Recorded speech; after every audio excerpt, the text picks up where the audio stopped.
এরপরে রাজা মহাচূড়ামণি হঠাৎ ঘুরে দাঁড়িয়ে মন্ত্রী জীবকের চুলের মুঠি চেপে ধরে বললেন, আগুন যে ছাই খায় না, আগুন যে ছাইয়ের ওপর দিয়ে যায় না, এই সামান্য কথাটা তুমি জানতে না কেন? এটা তো তোমারই জানার কথা। পাষণ্ড, তুমি শুধু শুধু মন্ত্রী সেজে বসে আছো। যাও, আজ থেকে আর তুমি মন্ত্রী রইলে না, তোমাকে আমি নির্বাসনে পাঠাবো। রানীও হাসতে হাসতে বললেন, মহারাজ, মন্ত্রীকে ছেড়ে দিন, ওর একার কোনো দোষ নেই। আগুনের স্বভাব মেয়েরাই ভালো জানে। ছোট টিলাটি থেকে রাজা এবং রানী সদলবলে নেমে এলেন নিচে। সৈন্যরা রানী তলতা দেবীর নামে জয়ধ্বনি দিতে লাগলো। ভাস্কর জয়পাল ও আর কয়েকজন গ্রামবাসী লাফাতে লাগলো আনন্দে। ভুরুঙ্গা গ্রামের আগুনও প্রায় নিভে এসেছে। রানী তলতা দেবী রাজা মহাচূড়ামণির দিকে ফিরে বললেন, হে মহারাজ, অতি সাবধানতার জন্যই আমি ভুরুঙ্গা গ্রামেও আগুন ধরিয়েছি। মাঝখানের জবের ক্ষেতটা পুড়তে যদি দেরি হতো, তাহলে দাবানল এই পর্যন্ত ধেয়ে আসতো। তার আগেই এই দিকটা ছাই করে দেওয়ার দরকার ছিল। রাজা মহাচূড়ামণি বললেন, বেশ করেছ, বেশ করেছ। দু একটা গ্রাম পুড়লে কি আর আসে যায়? তোমার বুদ্ধিতে রাজধানী রক্ষা পেয়েছে, সারা রাজ্য ছারখার হয়নি। আগেরবারে দাবানলে প্রজারা একেবারে সর্বশান্ত হয়ে গিয়েছিল। রানী বললেন, অট্টাগ্রাম আর ভুরুঙ্গা গ্রামের সব ঘরবাড়ি নষ্ট হয়েছে। এই দুই গ্রামের প্রজারা এখন নিরাশ্রয়। রাজকোষের টাকা দিয়ে এদের ঘরবাড়ি তৈরি করে দেওয়া উচিত।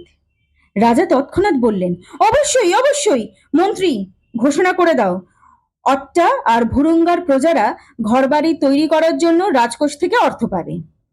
মহারানী তাদের ওপর দয়া করেছেন। হঠাৎ দূরে তুমুল গোলমাল শোনা গেল। ভুরুঙ্গা গ্রামের পরে একটি ফলের বাগান, তারপর আবার জবের ক্ষেত, আর চারপাশে ছোট ছোট টিলা, সেগুলি জঙ্গলে ভরা। দাবানল ছুটে এলে এর কিছুই রক্ষা পেত না। এখন আগুনের তাণ্ডবও থেমে গেছে। ওদিকের আর একটা টিলার ওপর আশ্রয় নিয়েছিল এই গ্রামের বেশিরভাগ মানুষ। রাজপুরোহিত ছম্ভি সেই সব প্রজাদের মধ্যে ইন্দ্রের পূজা পরিচালন করছিলেন। এখন এই সব প্রজারা উল্লাসের সঙ্গে হুড়মুড়িয়ে নেমে আসছে। তারা জয়ধ্বনি দিচ্ছে, জয় মহারাজ বীর চূড়ামণি, জয় গুরুদেব ছম্ভি, জয় ইন্দ্রদেবতা। রানী তলতা দেবীর নাম তারা উচ্চারণও করছে না। প্রজারা যে কোনো সময়ই রাজার নামে জয়ধ্বনি দেবে, এ তো স্বাভাবিক। কিন্তু রানী তলতা দেবী যে দাবানলকে জয় করলেন, প্রজাদের যে এত বড় বিপদ থেকে উদ্ধার করলেন, তা কি এই লোকগুলো বোঝেনি? রানীর নামেও জয়ধ্বনি না দিয়ে তারা গুরুদেব ছম্ভিকে অত গুরুত্ব দিচ্ছে কেন? রাজা মহাচূড়ামণি ভুরু কুঁচকে চাইলেন রানীর দিকে। রানী মৃদু হাসলেন, তারপর তাকালেন আকাশের দিকে। মন্ত্রী জীবক মাথায় হাত দিয়ে বললেন, মহারাজ, বৃষ্টি। আকাশে কুণ্ডলি পাকিয়েছে কালো মেঘ, তার সঙ্গে মিশেছে আগুনের ধোঁয়া। টপ টপ করে কয়েক ফোঁটা বৃষ্টি পড়ল। রাজা তার বিশাল শরীরেও সেই বৃষ্টি অনুভব করলেন। আরো অবাক হয়ে বললেন, বৃষ্টি, বৃষ্টি নেমেছে। রাজপুরোহিত ছম্বি সেই সময় ছুটতে ছুটতে এসে উপস্থিত হয়ে বললেন, মহারাজ, দেখুন মন্ত্রের জোর, দেখুন ব্রাহ্মণের তেজ। আমার আহ্বানে ইন্দ্রদেবতা সাড়া না দিয়ে পারেননি। ইন্দ্রের কাছে অগ্নিও হেরে গেছেন।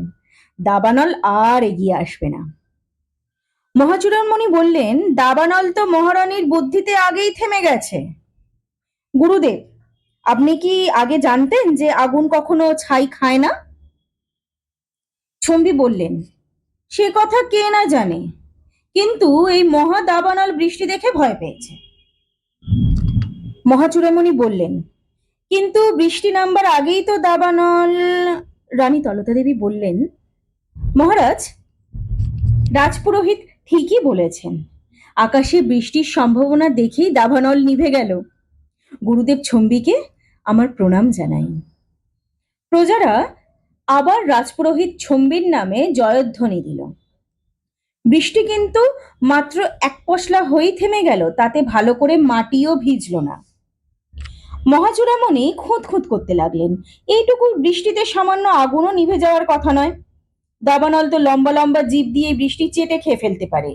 এই বৃষ্টি যেন রোগা রোগা 10-12টি সৈন্য, আর দাবানলের সহস্র শিখায় যেন সহস্র দুঃসাহসী যোদ্ধা। এমন বৃষ্টি ও আগুনে লড়াই হলে তো আগুনেরই জয়ী হওয়ার কথা। মহাচূড়ামণি তার রানীর বুদ্ধির জোর দেখে গর্বিত বোধ করছিলেন। আগুনে ছাই খায় না, এই কথাটা তো তিনি আগে জানতেন না। সত্যিই তো, যেখানে আগুন লাগে সেখানে আর সবকিছু ধ্বংস হয়ে গেলেও অনেক ছাই পড়ে থাকে, মাঝখানে অনেক ছাই পড়ে থাকলে আগুন সেই ছাই ডিঙিয়ে আসতেও পারে না। অট্টাগ্রামের দাবানল তাই জবের ক্ষেতের ছাই দেখে থমকে গিয়েছিল। কিন্তু রানী তলতা দেবী রাজপুরোহিত ছম্বির কথায় কোনো প্রতিবাদ করলেন না। প্রজারা ছম্বির নামে জয়ধ্বনি দিচ্ছে। রানী তলতা দেবী মৃদু হাসছেন। মহাচূড়ামণি মন্ত্রীকে জিজ্ঞাসা করলেন, জবের ক্ষেত যদি পুড়িয়ে ছাই করে দেওয়া না হতো তাহলেও এইটুকু বৃষ্টিতে কি দাবানল থামতো? মন্ত্রীর বদলে ছম্বি উত্তর দিলেন।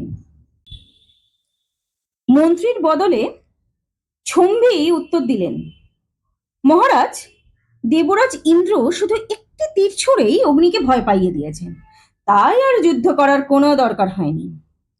এই উত্তর শুনেও রাজা খুব একটা সন্তুষ্ট হলেন না, তবে তিনি চুপ করে রইলেন। রানী কেন নিজের কৃতিত্ব দাবি করছেন না সেটাই তো বুঝতে পারলেন না তিনি।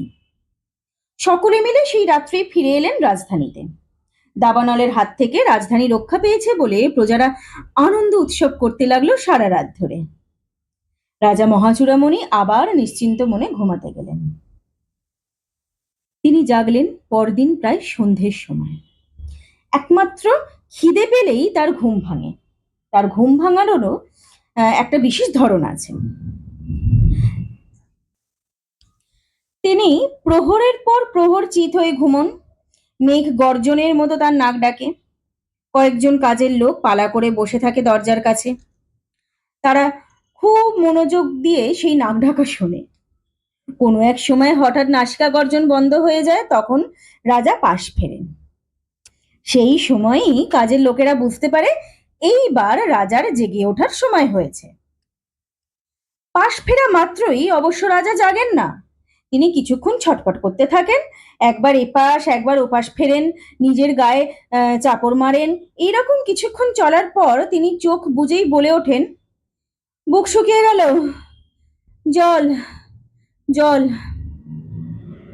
তখনই একজন দাসী রূপোর থালার ওপর রাখা সোনার একটি ঘটি ভর্তি সুগন্ধ জল নিয়ে রাজার খাটের পাশে গিয়ে দাঁড়ায়। চোখ না খুলেই রাজা হাত বাড়িয়ে সেই ঘটিটি নিয়ে ঢক ঢক করে সবটুকু জল নিঃশেষ করে ফেলেন। ততক্ষণে রাজার খাবার দাবার সব তৈরি করা শুরু হয়ে গেছে। ঘুম ভাঙলেই রাজার সাংঘাতিক খিদে পায়, অর্থাৎ খিদের জন্যই তার ঘুম ভাঙে। তখন আর তার স্নান করারও তর্স হয় না। পেট ভরে খাবার পর রাজা স্নান করতে যান। রাজা মহাচূড়ামণি এক ঘটি জল পান করার পর প্রথম চোখ মেলে তাকালেন। গবাক্ষ দিয়ে বাইরে সন্ধ্যের আকাশের দিকে তাকিয়ে রইলেন কয়েক মুহূর্ত। আকাশের আলো মিলিয়ে গেছে। পশ্চিম দিগন্তে শুধু লেগে আছে সূর্যাস্তের খানিকটা লাল আভা। বাগানের বড় বড় গাছগুলিতে পাখিরা ফিরে এসেছে নীড়ে।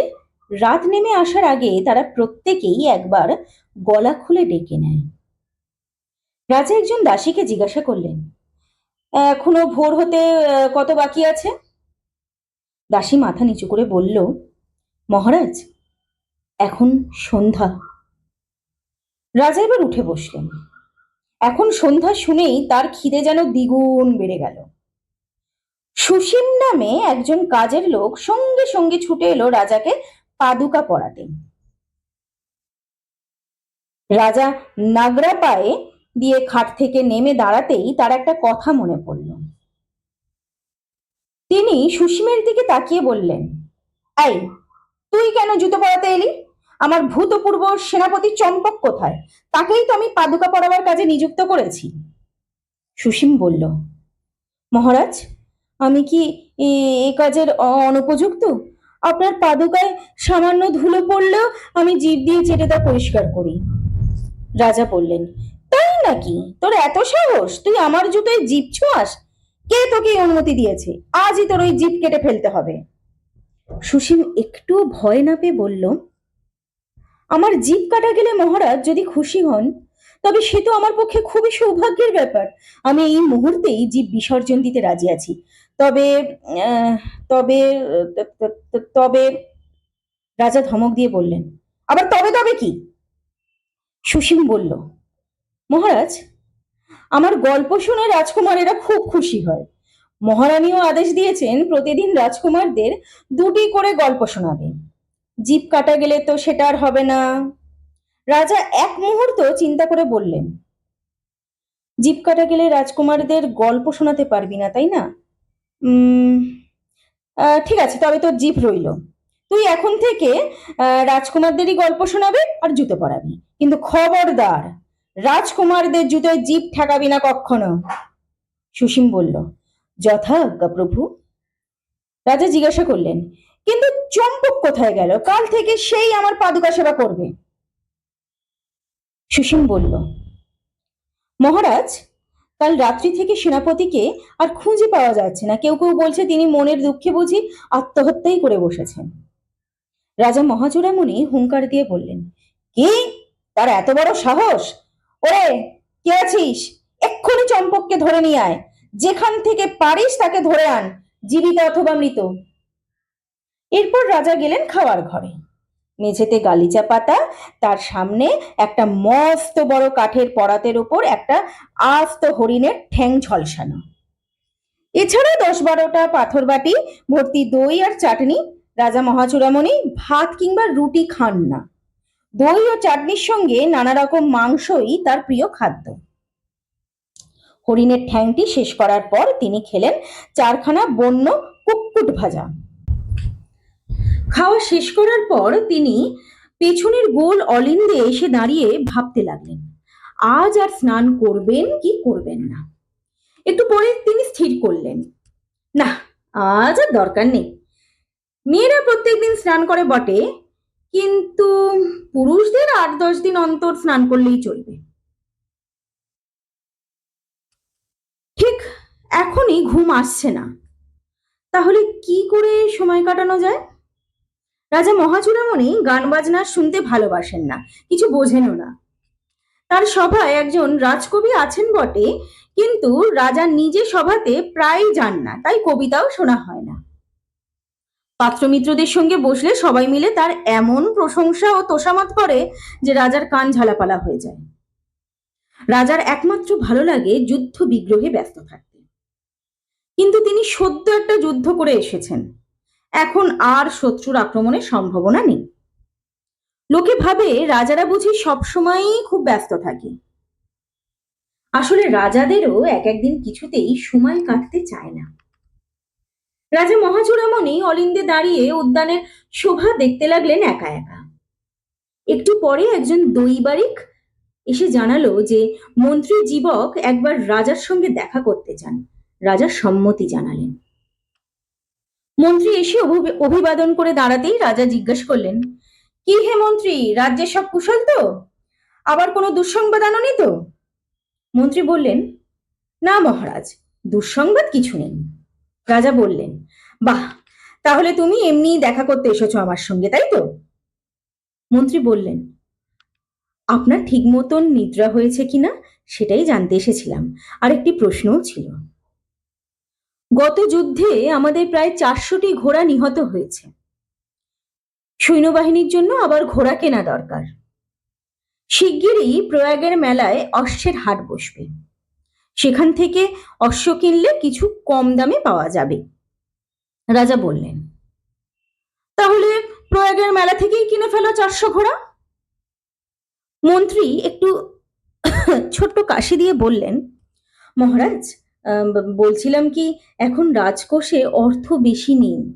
এখন সৈন্যবাহিনীর জন্য ঘোড়া কেনাটা খুবই জরুরি। আবার কাল রাত্রে মহারানী আদেশ দিলেন সীমান্তের দুটি গ্রামের পুড়ে যাওয়া বাড়িঘর সব রাজকোষের টাকা দিয়ে তৈরি করে দিতে হবে। একসঙ্গে এত টাকা কোথায় পাওয়া যাবে? রাজা সঙ্গে সঙ্গে বললেন, আগে ঘোড়া কিনে নাও, আমাদের সৈন্যবাহিনীতে ঘোড়া কম আছে জানতে পারলে শত্রুরা হঠাৎ এসে ঝাঁপিয়ে পড়তে পারে। মন্ত্রী মাথা চুলকিয়ে বললেন, কিন্তু মহারাজ, কালী মহারানী প্রজাদের কথা দিয়ে এসেছেন, ওই দুটি গ্রামের মানুষের মাথা গোঁজার জায়গা নেই, তারা আজকালের মধ্যেই দাবি জানাতে আসবে যে। এবার রাজা চুপ করে গেলেন। তার মতে ঘোড়া কেনা আগে দরকার, আবার রানী কথাও দিয়ে রেখেছেন প্রজাদের। এই অবস্থায় কি করা উচিত তা তার বুদ্ধিতে কুলোলো না। তিনি বিরক্তভাবে বলে উঠলেন, রাজকোষে টাকা কম থাকে কেন? আমি কষ্ট করে শত্রুদের জয় করি আর তোমরা রাজকোষে ভর্তি টাকা রাখতে পারো না? যত সব অপদার্থ। যাও, এই ব্যাপারে রানীর সঙ্গে পরামর্শ করো গিয়ে, তিনি যা বলবেন সেটাই হবে। মন্ত্রী বললেন, ঠিক বলেছেন মহারাজ, এ ব্যাপারে মহারানীর সঙ্গেই পরামর্শ করা দরকার। মন্ত্রী চলে যেতে উদ্যত হচ্ছিলেন, রাজা তাকে আবার ডেকে বললেন, এই শোনো, কাল মাঝরাত্রিরে আমি রাজধানীতে এসে ঘুমিয়েছি, জেগেছি আজ সন্ধেবেলা। এর মধ্যে বৃষ্টি হয়েছিল? মন্ত্রী বললেন, আগে না মহারাজ, আকাশে মেঘ রয়েছে খুব, কিন্তু বৃষ্টি এখনো নামছে না। কাল ভুরুঙ্গা গ্রামে একটু ছিটেফোঁটা বৃষ্টি হয়েছিল, ওই যা, সেইটুকুই শেষ। রাজা মহাচূড়ামণির মুখে রাগের ছায়া পড়ল।